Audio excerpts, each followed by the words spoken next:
کون سے پیغمبر کی دعا سے دوبارہ زندہ کیا گیا؟ حضرت حزقیل علیہ السلام کون تھے؟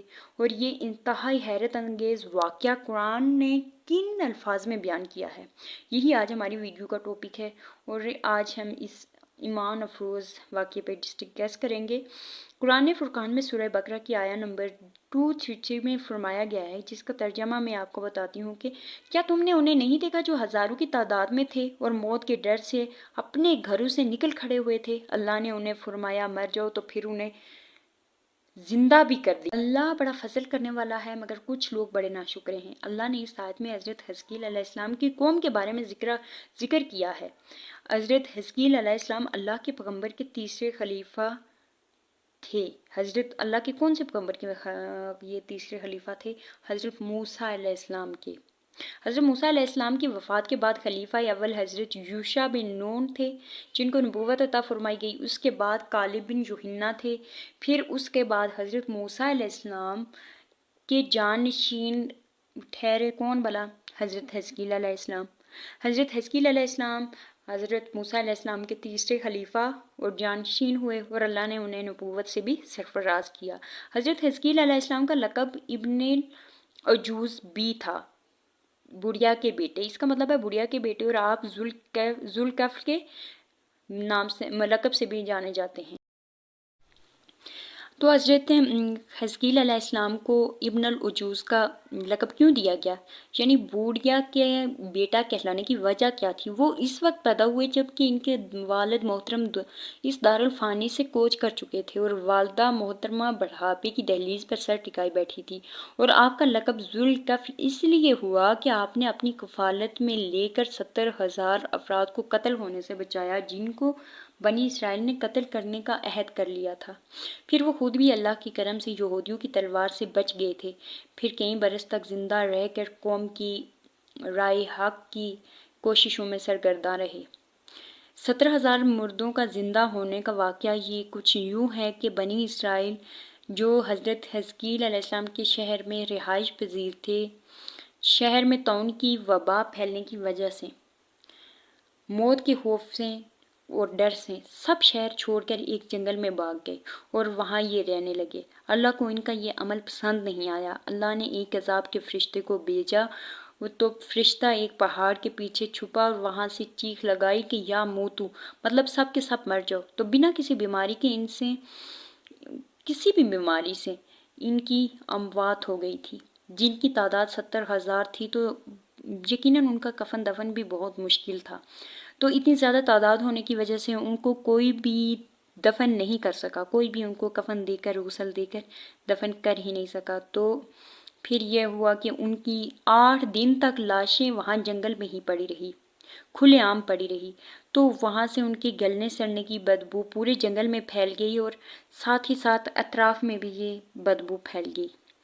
تو کچھ مہربان لوگوں نے یہ کیا کہ ہم ان کو اٹھا کے دفن تو نہیں کر سکتے، لیکن کم از کم ہم ان کی حفاظت کا صرف اتنا سا انتظام کر سکتے ہیں کہ ہم ان کی چاروں اطراف 4 دیواری بنا دیتے ہیں، تاکہ ان کو کوئی جانور یا درندہ کھا نہ جائے۔ ان مہربان لوگوں نے ان کی اطراف میں 4 دیواری بنا لی۔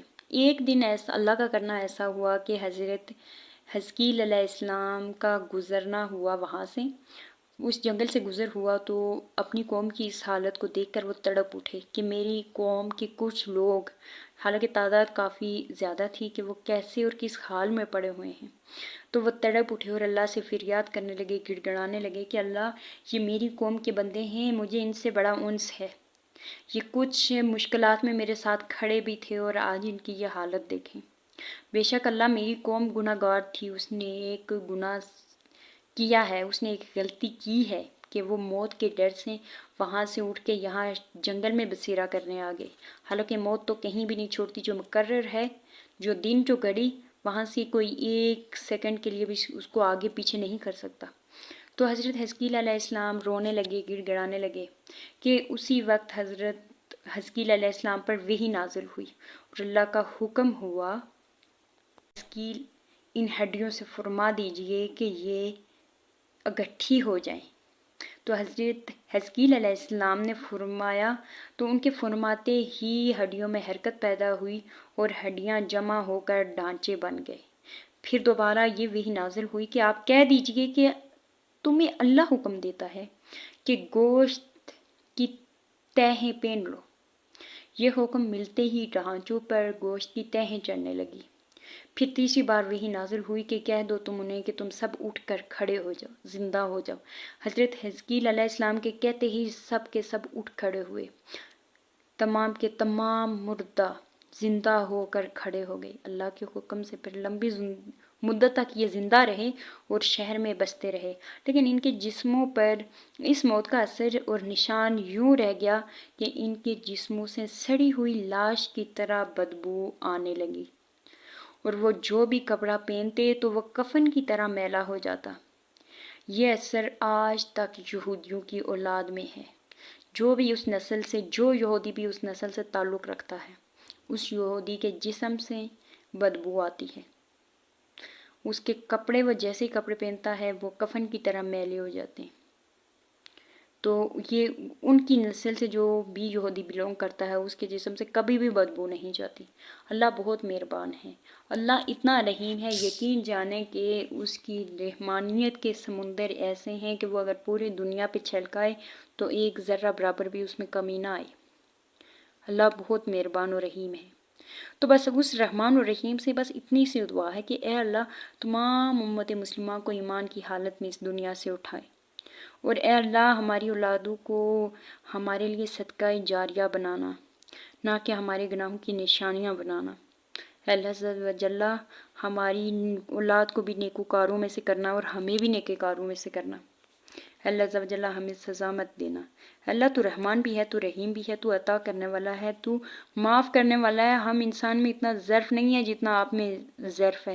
اے اللہ ہم انسان کو معاف نہیں کر سکتے، لیکن ہمارے اتنے گناہوں کے باوجود آپ ہمیں معاف کر کے اپنی رحمتوں اور نعمتوں سے نوازتے رہتے ہیں۔ اے رحمان ہم تیری ان رحمتوں اور نعمتوں کا سوال کرتے ہیں کہ اے اللہ ہمارا خاتمہ ایمان پہ کرنا، اور یوں یہودیوں کی طرح ہماری اولادوں کو ہمارے گناہوں کی نشان نہیں بنانا۔ اللہ تو عطا کرنے والا ہے۔ اے اللہ اگر اولاد دیتا ہے تو اللہ نیک اولاد عطا فرما، آزمائش بنا کے ہمیں اولاد مت عطا فرمانا۔ رحمان و رحیم ہماری دعاؤں کو قبول فرما۔ تھینک یو سو مچ کہ آپ لوگوں نے میری ویڈیو کو دیکھا، سنا۔ تو انشاءاللہ مجھے امید ہے کہ آپ لوگوں نے کچھ نہ کچھ ضرور سیکھا ہوگا، اور پلیز جاتے جاتے میں ایک التجا کروں گی، میرے یوٹیوب چینل کو سبسکرائب کریں، مجھے سپورٹ کریں، اور پلیز سپورٹ بھی کرتے جائیں اور مجھے حوصلہ بھی دیتے جائیں۔ تھینک یو سو مچ۔ السلام علیکم ورحمۃ اللہ وبرکاتہ۔